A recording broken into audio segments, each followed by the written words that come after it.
Welcome to my YouTube channel TM class BJP. Welcome to my YouTube channel TM class BJP.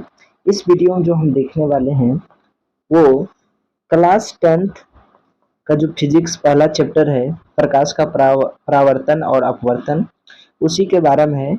और ये जो है आपका दर्पण है, जो इसमें वीवीआई बहुत ही इम्पोर्टेंट रहेगा। कई बार इसमें इससे प्रश्न पूछा भी है और पूछता भी है। ये फिक्स है आपके लिए कि इससे आपको जो अभी वीवीआई कराएंगे वो पूछेगा ही पूछेगा। ठीक है, तो चलिए बिना किसी देरी का हम वीडियो को करते हैं स्टार्ट कि दर्पण क्या है। तो अगर आप चैनल पर नए हैं तो चैनल को जरूर सब्सक्राइब कर लें। ये मेरा दूसरा चैनल है, क्योंकि पहला जो चैनल था वो किसी कारणवश डिलीट हो गया। तो चलिए वीडियो को करते हैं स्टार्ट। सबसे पहले देखते हैं कि दर्पण क्या है। तो यहाँ पे जो परिभाषा है दर्पण का, तो दर्पण यह एक क्या है, चमकीला, यह एक चमकीला और अधिक पॉलिश किया हुआ परावर्तक पृष्ठ होता है। कहने का मतलब किसी सतह को, ठीक है, कोई भी वस्तु को, किसी वस्तु को हम क्या कर दें, पॉलिश कर दें, उसको चमकीला बना दें, तो एक तरह से वो दर्पण की तरह क्या करने लगेगा, काम करने लगेगा। ठीक है, तो वही बात यहाँ बहुत ही आसान तरीका से दर्पण का यहाँ पे परिभाषा लिखा है कि यह एक चमकीला और अत्यधिक पॉलिश किया हुआ परावर्तक पृष्ठ होता है, जो अपने सामने रखी वस्तुओं का क्या करता है, प्रतिबिंब बनाता है। जो इसके सामने में जो भी आता है तो उसका क्या बना देता है, प्रतिबिंब बनाता है। ठीक है, यहाँ से दर्पण बहुत ही आसान तरीका से इसका परिभाषा हो गया कि यह एक चमकीला और अधिक पॉलिश किया हुआ क्या रहता है, परावर्तक पृष्ठ होता है, जो अपने समान रखी वस्तुओं को क्या करता है, प्रतिबिंब बनाता है। ठीक है, यही क्या कहलाते हैं, दर्पण कहलाते हैं। ठीक है, नेक्स्ट बढ़ते हैं कि दर्पण कितने प्रकार के होते हैं। तो दर्पण यहाँ पे दो प्रकार के हमको देखने के लिए मिलते हैं। दर्पण कितने प्रकार के होते हैं, दो प्रकार के होते हैं। ठीक है, ये यहाँ पे क्या है कि दर्पण कितने प्रकार के होते हैं, दो प्रकार के होते हैं। ये भी आपका क्या है, वीवीआई। ठीक है, आगे हम देखेंगे कि दर्पण कैसे बढ़ जाता है, किस तरह से उत्तल अवतल हो जाता है, उसको भी हम देखेंगे। ठीक है, अब देखते हैं दर्पण, पहला जो दर्पण है वो क्या है, समतल। क्या है, समतल दर्पण। तो समतल दर्पण हम सभी यूज करते हैं घरों में। तो इसका क्या है, इसका जो परावर्तक सतह है, परावर्तक सतह कहने का मतलब ये हुआ कि इसमें जैसे कि मान लीजिए यहाँ पे एक फिगर दिया है, तो इसमें जो हम लाइट बारेंगे ये परावर्तित होके इधर आ जाएगा। ठीक है, इसी को हम परावर्तक बोलते हैं।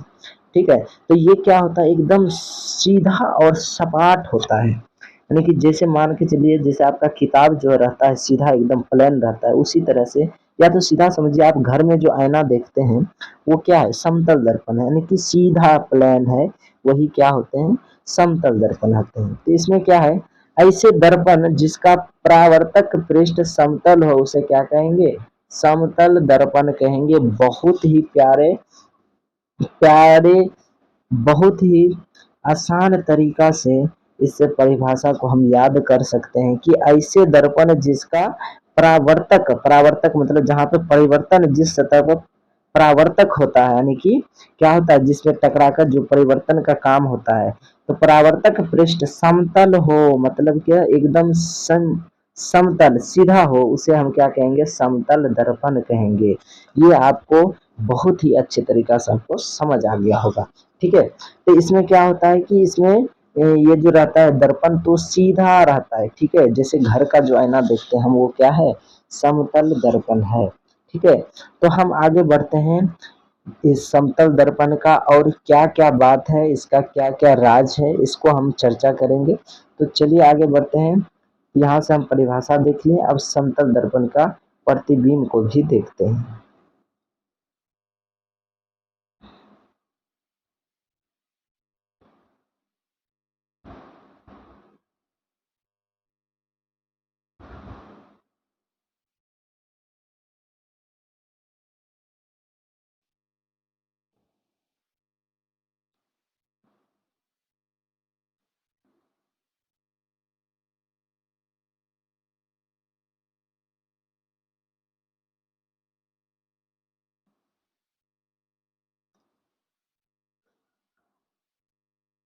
तो चलिए, समतल दर्पण क्या है? समतल दर्पण का उपयोग क्या है? समतल दर्पण का उपयोग, ये समतल दर्पण का उपयोग कहाँ होता है? ठीक है, तो समतल दर्पण का जो उपयोग होता है, इसका उपयोग घरों के चेहरे देखने में हम पहले भी बोल चुके हैं। जो आप शीशा जो देखते हैं, आईना जो आप देखते हैं, ऐनक जो आप देखते हैं, वो साधारण क्या है? दर्पण है। यानी मतलब क्या हो गया? समतल दर्पण है। ठीक है, और इसका प्रयोग सैलून में भी किया जाता है, ब्यूटी पार्लर में भी किया जाता है, यानी कि ऐसे ऐसे बहुत सारे जगह है जहाँ पे इसका किया जाता है। तो इसीलिए यहाँ पे आदि लगा दिया। तो ये आपके लिए यहाँ पे क्या हो गया?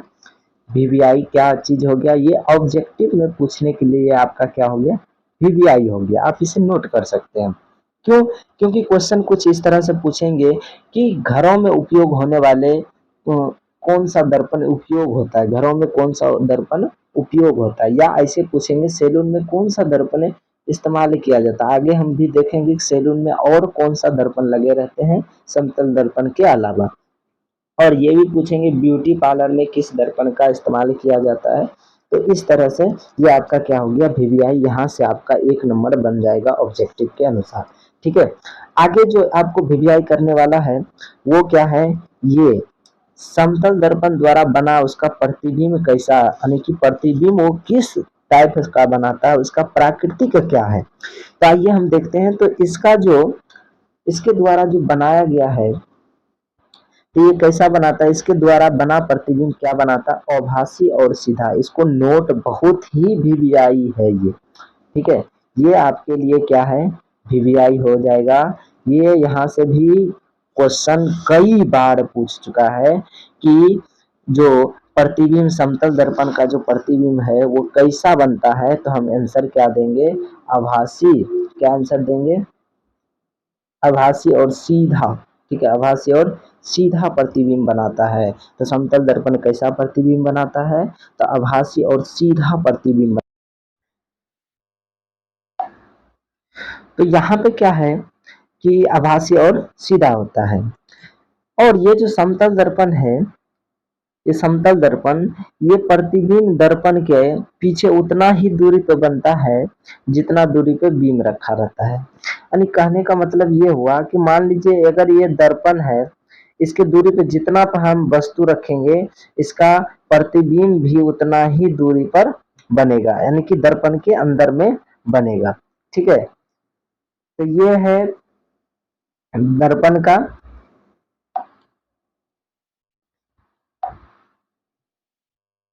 तो आगे ये आपके लिए ये क्या है? वीवीआई रहेगा।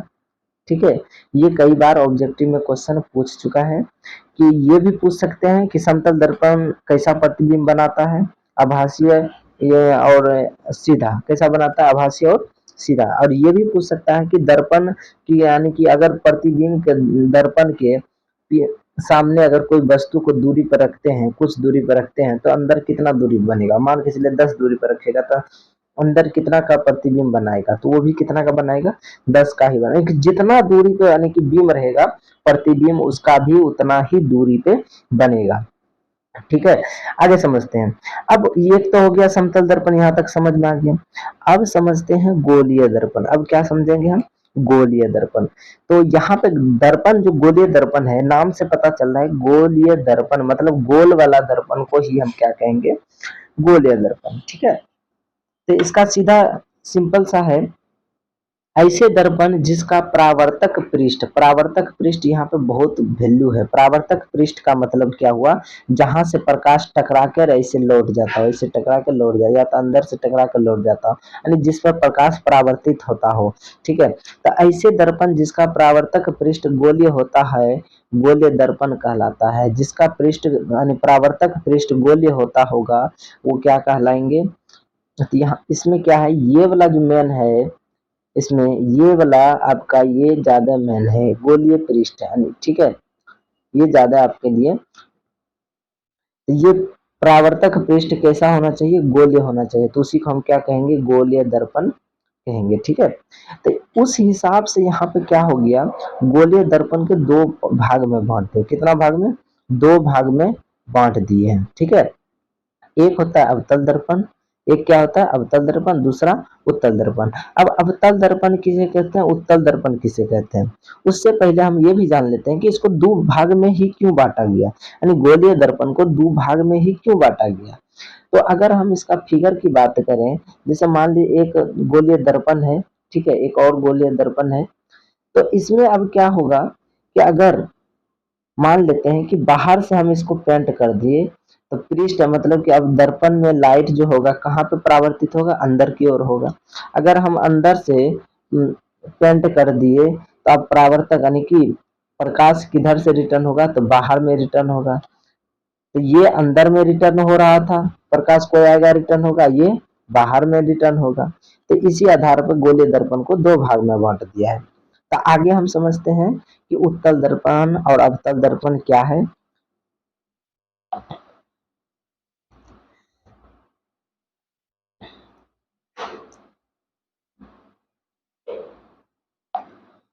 तो यहाँ पर हम समझते हैं सबसे पहले किसको, अवतल दर्पण को। सबसे पहले हम किसको समझेंगे, अवतल दर्पण को, कि अवतल दर्पण हम किसे कहते हैं। ठीक है, अवतल दर्पण किसे कहते हैं, तो इसका जो परावर्तक पृष्ठ होता है वो अंदर की ओर रहता है। किधर की ओर रहता है, अंदर की ओर। अब इसका मतलब हम समझते हैं कि अंदर का ओर का कहने का मतलब क्या हुआ। ठीक है, इसके मतलब को हम समझते हैं। तो इसका मतलब ये हुआ कि क्या कह रहा है कि इसका जो पृष्ठ होना चाहिए वो कहाँ रहना चाहिए, अंदर की ओर परावर्तक पृष्ठ रहना चाहिए। यानी कि अगर हम इधर से लाइट को गुजारेंगे तो ये परावर्तित होकर इधर आना चाहिए अंदर में। ठीक है, इसका बाहर में से नहीं होना चाहिए, इसका कहने का मतलब ये हुआ। अब इसको हम दूसरे तरीका में कैसे याद करेंगे, तो ये अंदर की ओर क्या कर रहा है, परावर्तक कर रहा है। तो हम इसको बोलेंगे ओ से होता है क्या चीज, अवतल। ओ से क्या होता है, अवतल, और ओ से क्या होता है, अंदर। ठीक है, ऐसे ट्रिक के माध्यम से याद कर सकते हैं। तो जिसका यानी जो वैसा दर्पण जो अंदर से प्रकाश को परावर्तक करे उसे अवतल दर्पण कहेंगे। ठीक है, ओ से अंदर, ओ से अवतल। ठीक है, ओ से अंदर, ओ से अवतल। मतलब अंदर अवतल जो है वो कहाँ से अथी करेंगे, परावर्तक करेंगे किसको, प्रकाश को अंदर से। ठीक है, तो मान लीजिए जैसे ये बनाए, तो अगर इधर हम पेंट कर दिए, ठीक है, और इधर से हम कोई प्रकाश को गुजारे और ये परावर्तित हो गया, तो हम ऐसे दर्पण को क्या बोलेंगे, अवतल दर्पण। ठीक है, ओ से अवतल होता है, ओ से अंदर होता है। तो जिसका रोशनी यानी कि लाइट किरण अंदर से ही यानी कि रिटर्न हो, अंदर वाले जैसे कि दो, अगर मान के चलिए अगर ऐसा हम बना देंगे और अंदर से पेंट कर देंगे तब ये अवतल नहीं होगा, क्योंकि ये अंदर की ओर प्रकाश को परावर्तित नहीं करेगा, इसलिए क्या हो जाएगा, उत्तल दर्पण। और जो अंदर से करेगा परावर्तित वो क्या हो जाएगा, अवतल दर्पण। ठीक है, यहाँ से अवतल और अवतल आपको समझ में आ गया। ठीक है, अगर नहीं समझ में आया तो एक बार फिर से हम इसको रिपीट करते हैं। तो इसको हम कैसे पढ़ेंगे, तो इसका यानी अवतल दर्पण का जो है इसका परावर्तक पृष्ठ अंदर की ओर अर्थात गोले के केंद्र की ओर रहता है। गोले की केंद्र मतलब ये कुछ न कुछ गोले का ही भाग होगा, ये कुछ न कुछ किसका भाग होगा, गोला का ही भाग होगा। तो गोला में केंद्र होगा, तो इसका परावर्तक सतह किधर है, केंद्र की ओर है। ठीक है, तो इसी को हम क्या कहेंगे, अवतल। या तो वैसा बोलेंगे जिसका जो वैसा गोलीय दर्पण जो अंदर की ओर परावर्तित हो, जिसका पृष्ठ अंदर की ओर हो, परावर्तित पृष्ठ का किधर हो, अंदर की ओर हो। ठीक है, ये अवतल दर्पण यहाँ तक समझ में आ गया। अब आगे देखते हैं हम उत्तल दर्पण।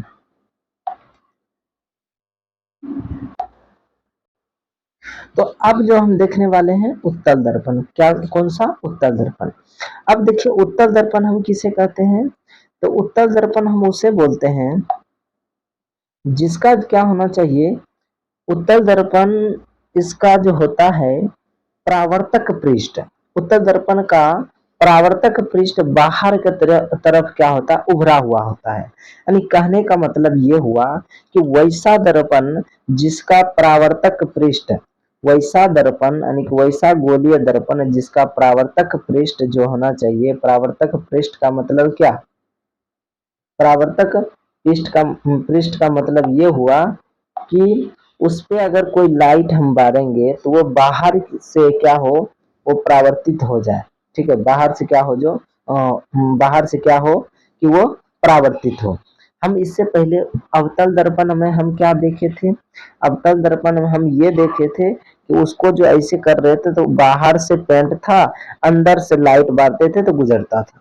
लेकिन उत्तल दर्पण में हम क्या देख रहे हैं कि बाहर से, यानी कि ये क्या है, उठा हुआ है, इसका भाग क्या है, उठा हुआ, और बाहर की ओर परावर्तित हो रहा है। ये दोनों में यही अंतर है, ठीक है। अभी हम दोनों को बढ़िया से समझते हैं कि किसका क्या रोल है और कैसे ये काम करता है, और ट्रिक भी आपको सिखाएंगे। लेकिन एक आपसे रिक्वेस्ट है कि चैनल पर अगर नए हैं तो चैनल को सब्सक्राइब कर लें, क्योंकि ये आपके लिए बहुत ही फ्री है, इसमें आपको कुछ रुपया देने की जरूरत नहीं है। ये आपके एनसीईआरटी नोट्स से, जितने एनसीईआरटी जो बुक है उससे लिया गया है, ठीक है, और बहुत ही आसान तरीका से। तो सबसे पहले जानते हैं कि दोनों में अंतर। अगर इसका परिभाषा, उत्तल दर्पण का परिभाषा का हम बात करें कि इसका परिभाषा कैसे याद करेंगे, तो सिंपल है। तो जैसे हम देखे थे अवतल को अ से अवतल, अ से अंदर, उसी तरह उ से क्या होता है, उ से होता है उत्तल, उ से क्या होता है, उत्तल होता है। और उसी तरह उ से क्या होता है, उठा हुआ या उत्थल, उठा, यानी कि उठा हुआ, उठना, ठीक है। कहने का मतलब जिसका पृष्ठ उठा हुआ भाग, जैसे देखो, ये देखो इधर उठा हुआ भाग है ना, तो इधर से हम लाइट देंगे तो इधर, यानी कि इधर से रे गुजारेंगे तो इधर क्या होगा, परावर्तित होगा। यानी जैसे बोलेंगे वैसा गोलीय दर्पण जिसका परावर्तक पृष्ठ उठा हुआ हो या उभरा हुआ हो, उसे हम क्या कहेंगे, उत्तल दर्पण के। तो ये क्या होता है, ऊ से उत्तल होता है, ऊ से उभरा या उठा हुआ होता है, ठीक है। इस तरह से आप ट्रिक के साथ याद कर सकते हैं। तो ऊ से उत्तल, ऊ से उठा हुआ, तो इसका जो पृष्ठ, यानी कि जहाँ पे ये प्रकाश डालेंगे उसका भाग कैसा होना चाहिए, उठा हुआ रहना चाहिए, और अंदर से पेंट किया हुआ रहना चाहिए, ठीक है। और दूसरा तरीका क्या चीज है, और ये देख लेते हैं। अवतल दर्पण में क्या देखे थे, अवतल दर्पण इधर से, मतलब कि बाहर से क्या होता है, पेंट पॉलिश किया रहता है, अंदर से परावर्तक होता है। तो मतलब अ से होता है अंदर, अ से अवतल, पीछे भी हम देख लिए। अब जानेंगे इसके गोलीय दर्पण के भाग, यानी कि इसमें क्या क्या है गोलीय दर्पण में, उसी के बारे में हम चर्चा करने वाले हैं, ठीक है। तो आगे बढ़ते हैं। तो अब जो हम देखने वाले हैं, गोलीय दर्पण के अंदर में हम देखने वाले हैं। तो कहने का मतलब ये हुआ, जैसे कि मान के चलिए हम गोल बनाए कुछ, ठीक है, तो मान लेते हैं ये क्या होगा, गोलीय दर्पण होगा। अब इस गोलीय दर्पण में क्या क्या रहता है, तो जैसे आप वृत्त को देखते हैं तो क्या क्या उसमें रहता है, तो उसमें त्रिज्या रहता है, ठीक है, और क्या रहता है, तो व्यास रहता है, ठीक है, यही सब रहता है, और केंद्र रहता है। तो इसी सब चीज को हम इसमें भी देखने वाले हैं। तो सबसे पहला नंबर है केंद्र। हम सबसे पहले क्या बात करने वाले हैं, केंद्र के बारे में चर्चा करने वाले हैं कि केंद्र क्या है, ठीक है। केंद्र से हम स्टार्ट करते हैं। तो ध्रुव, यहाँ पे सॉरी 2 बार ध्रुव लगा दिया है। ध्रुव जो है, ध्रुव गोलीय दर्पण के प्रावर्तिक पृष्ठ के केंद्र को, ठीक है, ध्रुव जो है वो गोलीय दर्पण के प्रावर्तिक पृष्ठ के केंद्र को दर्पण का ध्रुव कहते हैं। मतलब यहाँ पे ध्रुव क्या होता है, ये जो ये जो है, यही इसी को हम क्या कहेंगे, ध्रुव। जैसे मान के चलते हैं इसके बीच बीच हम लकीर खींचती है, तो ये हो गया वक्रता केंद्र, जिसे हम सी बोलेंगे, ठीक है। और ये जो कट कर रहा है इसे हम पी बोलेंगे, यानी कि ध्रुव बोलेंगे। यहाँ पर भी एक क्या बनेगा, पी, जिसे हम क्या बोलेंगे, ध्रुव। और बीच में क्या बनेगा, सेंटर, ठीक है। अब आगे हम समझते हैं 2 नंबर में क्या कह रहा है कि 2 नंबर में ये बोल रहा है, वक्रता केंद्र गोलीय दर्पण का परावर्तक पृष्ठ एक गोले का भाग होता है। इस गोले का केंद्रीय का गोलीय दर्पण का वक्रता केंद्र कहते हैं। इसे अंग्रेजी के बड़े अक्षर सी से सूचित करते हैं। तो वही आपका जो ये बीच का है दूरी, यहाँ से इसी बीच को हम क्या बोलते हैं, वक्रता केंद्र बोलते हैं, यानी कि सेंटर बोलते हैं, ठीक है। तो ये बीच वाला को हम क्या बोलते हैं, सेंटर। ये बहुत ज्यादा इसमें दिमाग नहीं लगाना है। जो यहाँ पे टच हो रहा है, प्रावर्तिक पृष्ठ जहाँ पे टच हो रहा है उसे पी, यानी कि वक्रता, सॉरी ध्रुव बोलेंगे। और जो बीच में सेंटर सी होता है उसे वक्रता केंद्र बोलेंगे, ठीक है। आगे हम देखते हैं वक्रता त्रिज्या। 3 नंबर में हम क्या देखेंगे, वक्रता त्रिज्या, ठीक है। वक्रता त्रिज्या क्या होता है, तो जैसे वृत्त में त्रिज्या होता है, सेम टू सेम यहाँ पर भी त्रिज्या होता है। तो वृत्त में जो हम त्रिज्या देखते हैं, वृत्त में क्या त्रिज्या देखते हैं, तो ये ऐसे गोला रहता है और इसके बीच में एक लाइन रहता है, ठीक है, यहाँ से क्या होता है लाइन, तो इसे हम त्रिज्या बोलते हैं। तो हमको इसमें क्या पता है, अगर इसमें देखिएगा तो इसको हम पी बोलते हैं, पी बिंदु बोलते हैं, तो पी और यहाँ पे बिंदु क्या सी, यानी कि ये क्या हो गया सी हो गया और ये वाला हिस्सा क्या हो गया पी हो गया, यानी कि केंद्र वक्रता केंद्र से और ध्रुव के बीच की दूरी को ही हम क्या कहेंगे, वक्रता त्रिज्या कहेंगे, ठीक है। तो यहाँ पे इसका परिभाषा लिखा भी है कि किसको हम क्या बोलते हैं, ठीक है। तो यहाँ पे क्या है, वक्रता त्रिज्या गोलीय दर्पण ध्रुव एवं वक्रता केंद्र के बीच की दूरी को ही हम क्या कहते हैं, वक्रता त्रिज्या कहते हैं। इसके बीच के दूरी को ही हम क्या बोलते हैं, वक्रता त्रिज्या।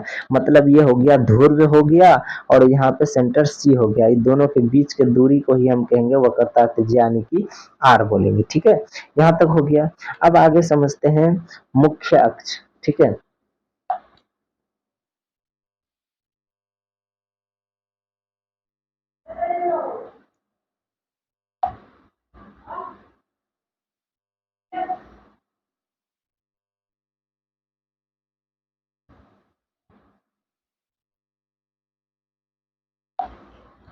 अब यहाँ पे हम क्या देखने वाले हैं, मुख्य अक्ष। मुख्य अक्ष होता क्या है उसी को हम देखते हैं। तो मुख्य अक्ष देखिए, जैसे मान लीजिए सर्कल दिए, ठीक है, ये क्या है गोलीय दर्पण है, तो इसको जो है बीच से कहीं से काटेगा, ठीक है। जैसे मान लीजिए तो ये जो रेखा है डाउट रेखा है, ठीक है, यानी कहने का मतलब जैसे कि मान लीजिए कि हम यहाँ से एक काल्पनिक रेखा गुजारे डॉट रेखा, ठीक है, तो ये अब जो रेखा खींचे यही क्या होता है, मुख्य अक्ष कहलाता है। ये जो रेखा खींचे हमने यही क्या कहलाएंगे, मुख्य अक्ष कहलाएंगे, ठीक है। किसका मुख्य अक्ष, तो वक्रता के यानी गोलीय दर्पण का मुख्य अक्ष। तो अब इसका परिभाषा पे थोड़ा सा नजर डालते हैं कि परिभाषा इसका क्या होता है। अगर हम इसके परिभाषा पे जाएं तो परिभाषा क्या है कि मुख्य अक्ष, ठीक है, एक सेकंड।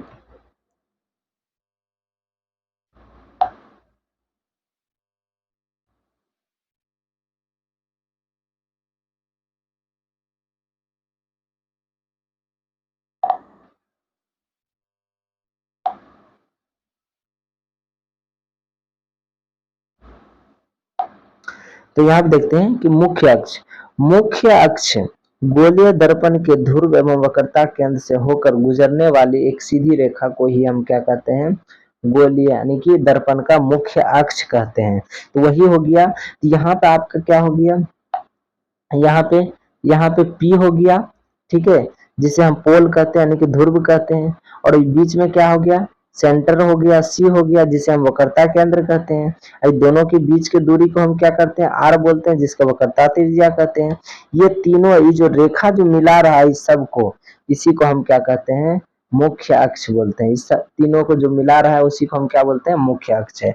तो परिभाषा इसीलिए क्या लिखा है, मुख्य अक्ष गोलीय दर्पण के ध्रुव एवं वक्रता केंद्र से होकर गुजरने वाली एक सीधी रेखा को ही हम क्या कहते हैं, दर्पण का अक्ष कहते हैं।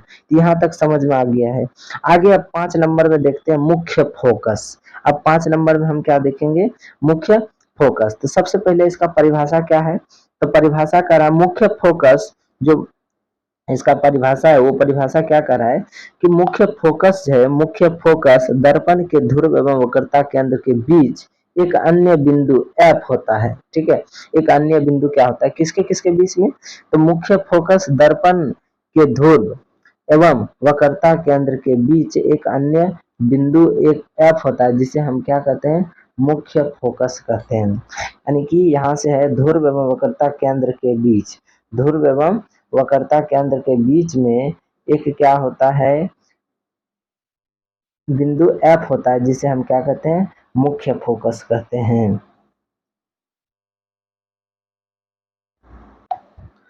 अब जो हम समझते हैं कि मुख्य फोकस क्या हुआ, इसका अर्थ क्या हुआ, तो इसको हम सीधा भाषा में बोले तो इसका अर्थ क्या होता है, तो देखिए, तो मुख्य फोकस क्या होता है, जैसे कि मान के चलिए एक हम सर्कल लिए, ठीक है, एक सर्कल लिए, तो ये मान लेते हैं क्या गोलीय दर्पण है। तो हमको पता है गोलीय दर्पण, थोड़ा सा बड़ा मान लेते हैं, जैसे ये मान लिए गोलीय दर्पण है, ठीक है। तो इन बीच से जो गुजरता है या ये मान लेते हैं सी सेंटर होगा, ठीक है, ये क्या हो जाएगा, सेंटर, सेंटर होगा, सी होगा, ये सेंटर सी होगा। और इसको जो ऐसे करके मिलाता है उसे हम यहाँ पे जो मिल रहा है उसे हम क्या बोलते हैं, पी, ठीक है। यानी कि यहाँ पे पोल और केंद्र, पोल और केंद्र, पोल को ही ध्रुव बोलते हैं और केंद्र यानी सेंटर बोलते हैं। इन दोनों के बीच एक बिंदु होता है, ठीक है, एक इन दोनों के बीच क्या होता है, एक बिंदु होता है जिसे ही हम क्या कहते हैं, फोकस यानी कि एफ बोलते हैं। किसके किसके बीच में, तो यहाँ पे क्या है, पोल यानी कि ध्रुव और इधर सेंटर सी, इन दोनों के बीच में कोई भी एक, कहीं पर भी एक बिंदु होता है जिसे हम क्या कहते हैं, फोकस कहते हैं, जिसे हम क्या कहते हैं, मुख्य फोकस कहते हैं, ठीक है। यहाँ तक हमको मुख्य फोकस समझ में आ गया है। अब आगे समझते हैं फोकस दूरी क्या किसे कहते हैं, ठीक है, आगे हम क्या समझेंगे, फोकस दूरी किसे कहते हैं।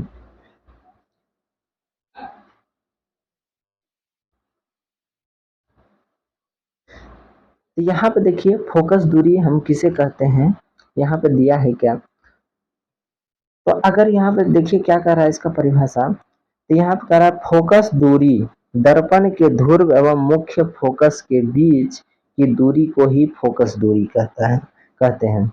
अगर इसका अर्थ निकाले तो सीधा सिंपल है, एक और फिगर बनाते हैं इस टाइप से। जैसे मान लेते हैं कि हमको पता है क्या, कि बीच में क्या होता है, सेंटर होता है, बीच में क्या होता है, सेंटर, ये बीच में क्या हो गया, सेंटर यानी कि सी हो गया, ठीक है।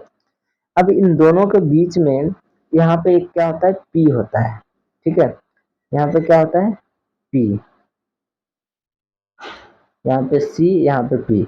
और यहाँ पे अगर जो बिंदु फोकस कर रहा है, मान लेते हैं कि एफ, ठीक है, ये क्या कर रहा है, फोकस यानी कि एफ, तो इसको अगर मान ले तो इसका कहने का मतलब ये हुआ कि मुख्य फोकस के बीच की दूरी हम क्या है, ध्रुव और मुख्य फोकस यानी एफ से पी की दूरी, ये जो पी है ये दोनों बीच की दूरी, अगर इसको अलग करके हम समझे तो थोड़ा सा टाइम दीजिए, आपको बहुत अच्छे से हम समझा देते हैं। अगर हम इसको, ठीक है, अलग करके हम समझें तो मेरा कहने का मतलब हुआ जैसे कि हम एक रेखा खींचे, मान लेते हैं कि ये सेंटर सी होगा और यहाँ पे क्या है, पी है, क्या है, पी है, ठीक है। अब इसके बीच में भी एक बिंदु है जिसे हम क्या फोकस बोलते हैं, क्या बोलते हैं, फोकस। अब यहाँ पे बन गया एफ, ठीक है। अब कौन सा होगा, तो यहाँ क्वेश्चन कर रहा है कि ध्रुव एवं मुख्य फोकस के बीच की दूरी, तो ध्रुव मतलब क्या, पी, पी और एफ, इन दोनों के बीच की दूरी, ये दोनों के बीच की दूरी, ठीक है, इन दोनों के बीच की दूरी यानी कि ये यहाँ तक की दूरी, कहाँ से कहाँ तक, तो पोल से यानी कि ध्रुव से एफ यानी कि फोकस के बीच की दूरी को हम क्या कहते हैं, फोकस दूरी। तो सिंपल इसका परिभाषा यहाँ पे 6 नंबर में दिया है कि फोकस दूरी दर्पण के ध्रुव एवं मुख्य फोकस के बीच को ही हम क्या कहते हैं, फोकस दूरी कहते हैं। और इसका जो सबसे ज्यादा वीवीआई है वो वीवीआई क्या है, यहाँ पे दिया हुआ है कि वीवीआई क्या है, एक सेकेंड,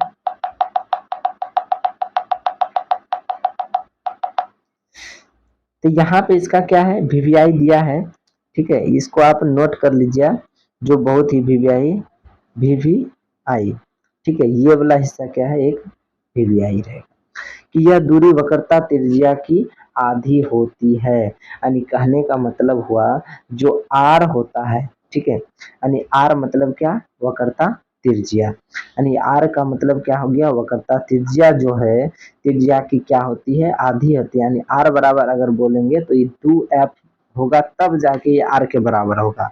अगर एफ बोले तो ये क्या होता है, यानी त्रिज्या जैसे आर है तो इसका आधा होता है, यानी त्रिज्या का क्या होता है, आधा। तो आर बराबर 2f बोले या एफ बराबर आर बटे 2, इसका मतलब अगर पहले वाला का मतलब अगर समझे तो इसका मतलब ये हुआ कि त्रिज्या जो है दो गो फोकस आएगा तब जाके त्रिज्या के बराबर होगा, और इसका मतलब है कि फोकस जो होता है त्रिज्या का आधा होता है। तो वही बात कर रहा है कि यह दूरी जो है त्रिज्या की क्या होती है, आधी, जो कि बहुत वीवीआई है, ऑब्जेक्टिव में ये क्वेश्चन पूछता है, ठीक है, ये क्वेश्चन पूछता है, ठीक है, यहाँ तक समझ में आ गया। अब आगे बढ़ते हैं, 7वां नंबर यानी कि दर्पण के द्वारक किसे कहते हैं। ठीक है, तो यहाँ पे देखिए क्या कह रहा है कि ये ज्यादा कुछ खास है नहीं। तो यहाँ पे कह रहा है कि गोलीय दर्पण का परावर्तक पृष्ठ अधिकांश गोले का ही होता है। ठीक है, इस पृष्ठीय का एक वृत्ताकार सीमा रेखा होती है। गोलीय दर्पण के परावर्तक पृष्ठ की इस सीमा रेखा को ही विकास यानी कि दर्पण का द्वारक कहते हैं, यानी कि इसको क्या कहते हैं, हम दर्पण का द्वारक कहते हैं। अगर सिंपल भाषा में बोले आसान है, जिसे व्यास होता है। ठीक है, जिस तरह से हम व्यास को देखें उसी तरह से ये भी परावर्तक पृष्ठ जहां पर तक सीमा उसका खत्म होता है, वृत्ताकार सीमा रेखा होती है वही। या तो सीधी शब्दों में हम बोले तो अगर मान के चलिए कोई भी वृत्त है, कोई भी गोलीय दर्पण है। ठीक है, कोई भी गोलीय क्या है, दर्पण है। जैसे मान लेते हैं कि कोई गोलीय दर्पण ये देखिए बनाए। ठीक है, ये गोलीय दर्पण बनाए, तो यहाँ पे अब क्या होगा, तो इस गोलीय दर्पण का अगर हम बात करें तो जैसे मान लेते हैं कि ये वाला हिस्सा जो यहाँ ये क्या कर रहा है, एक सेकेंड, ये वाला हिस्सा यहाँ पे क्या हो रहा है, पृष्ठ हो रहा है। ठीक है, यानी कि ये अभी दर्पण है। ठीक है, अब इसको ध्यान से देखिएगा, आपको समझ में आ जाएगा। तो यहाँ पे क्या होता है, जिस जिस तरह से उसमें व्यास होता है वृत्त में, उसी तरह एक गोलीय दर्पण में भी एक व्यास होता है, जिसे हम क्या कहते हैं, द्वारक कहते हैं। इसी को हम क्या बोलते हैं, द्वारक बोलते हैं। समझ में आ गया कि ये द्वारक क्या होता है, तो व्यास ही एक तरह से क्या होता है, द्वारक होता है। ठीक है, तो ये था दर्पण के भाग और दर्पण। तो हमने क्या क्या सीखे, एक बार में हम इसको फिर से हम रिपीट कर देते हैं कि हम अभी तक में क्या क्या सीखे। ठीक है, चलिए दर्पण तो यहाँ तक खत्म हो गया। तो दर्पण में अभी क्या क्या हम सीखे, दर्पण किसे कहते हैं, कहाँ तक, एक बार फिर से हम इसको रिवाइजिंग कर लेते हैं। ठीक है, तो सबसे पहले हम बात करें दर्पण पे आते हैं। ठीक है, दर्पण तो अभी तक में हम क्या सीखे उसी पे हम चर्चा करने वाले। दर्पण जो है दो प्रकार के हो गए। ठीक है, एक होता है समतल, ठीक है, एक होता है समतल दर्पण और एक होता है गोलीय दर्पण, गोलीय दर्पण। ठीक है, अभी तक हम यहाँ देखें एक समतल दर्पण, एक गोलीय दर्पण। समतल दर्पण में कुछ हम ज्यादा खास नहीं देखे, जो समतल दर्पण था उसमें हम कुछ ज्यादा खास नहीं देखे, ये बहुत ही आसान था।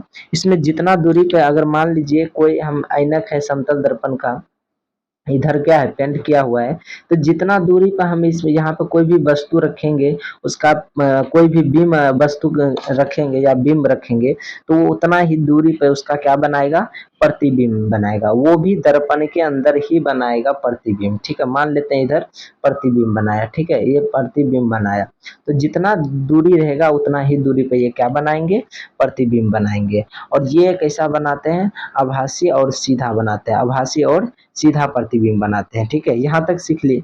दूसरा भाग अब हम देखें गोलीय दर्पण। हम किसको देखें, गोलीय दर्पण। गोलीय दर्पण भी यहाँ से कितना भाग में बट गया था, दो भाग में बट गया था।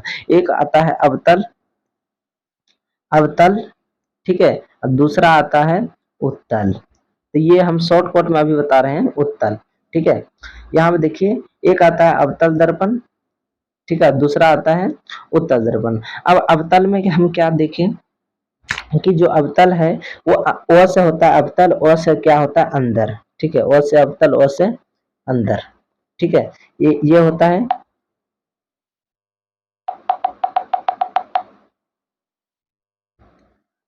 तो अ से अवतल, अ से अंदर है। और ये क्या होता है, उत्तल में हम देखें तो ये क्या होता है, उ से उत्तल होता है, तो उ से उठा हुआ। ठीक है, उठा या उभरा, उभ उभरा। तो ये दोनों नाम से क्लियर है गोलीय दर्पण की। तो इसमें क्या होता है, अंदर की ओर प्रकाश क्या होता है, परावर्तित होता है। ये इसमें क्या होता है, प्रकाश अंदर से, यानी कि इधर से देंगे तो इधर यहाँ जाएगा। ठीक है, यानी बाहर से क्या रहता है, पेंट किया रहता है, अंदर से परावर्तित होता है।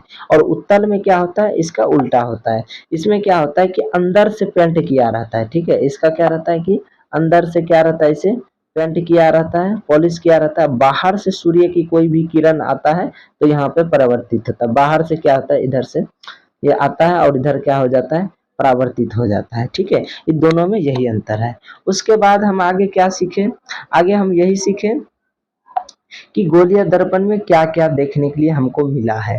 ठीक है, तो गोलीय दर्पण में क्या क्या हमको देखने को मिला, इसको एक बार में अगर फिगर में हम समझा दे तो आपको समझ में आ जाएगा। तो ये जो आप लाइन देख रहे हैं, ठीक है, एक सेकेंड इसको डॉट कर देते हैं। ये जो आप लाइन देख रहे हैं, काल्पनिक लाइन, ठीक है, इसमें हम क्या सीखे कि ये काल्पनिक लाइन ही क्या है, मुख्य अक्ष है। ये क्या है, मुख्य अक्ष। एक सेकेंड,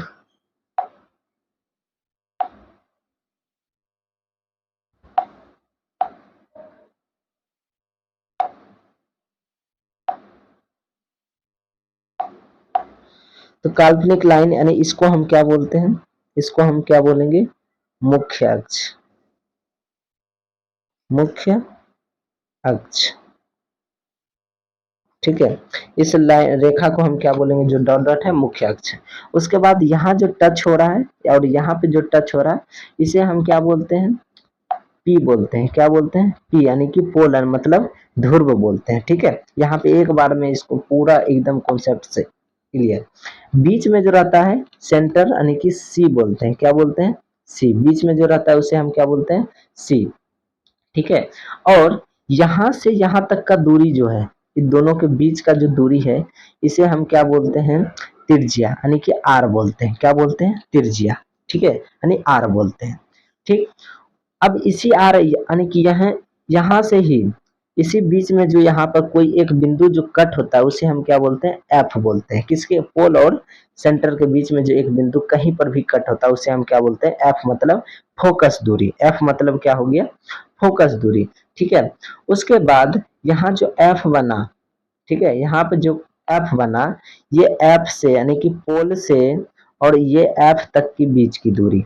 ठीक है, पोल से इस एफ तक की, पोल से इस एफ तक की बीच की दूरी को हम क्या बोलते हैं, फोकस दूरी बोलते हैं। इस दोनों के बीच की दूरी को हम क्या बोलते हैं, फोकस दूरी बोलते हैं। ठीक है, कुल मिला के इसी चीज को हम परिभाषा के रूप में अभी तक में हम क्या हुआ, हम अभी तक में इसे देखें। ये आपको शॉर्टकट में हम इसे समझाएं। और लास्ट में हम क्या देखे थे, द्वारक। द्वारक का मतलब क्या हुआ, जो आप यहाँ पे जो व्यास रहता है एक तरह से, ये भी द्वारक के काम करते हैं। ठीक है, जो जहां तक इसका सीमा होता है परावर्तित, जैसे मान लिया यहाँ तक पेंट किया हुआ है बाहर से, एक सेकेंड, ठीक है, बाहर से किया हुआ है यहाँ तक, तो ये इसका क्या हो गया, ये द्वारक हो गया। ये वाला जो हिस्सा ये क्या हो गया, द्वारक हो गया। ठीक है, यहाँ तक समझ में आ गया। अब नेक्स्ट देखेंगे हम आगे की ओर। तो आज बस इतना ही। अगर चैनल पर नए हैं तो चैनल को सब्सक्राइब कर लें। और एक आवश्यक सूचना है कि ये जो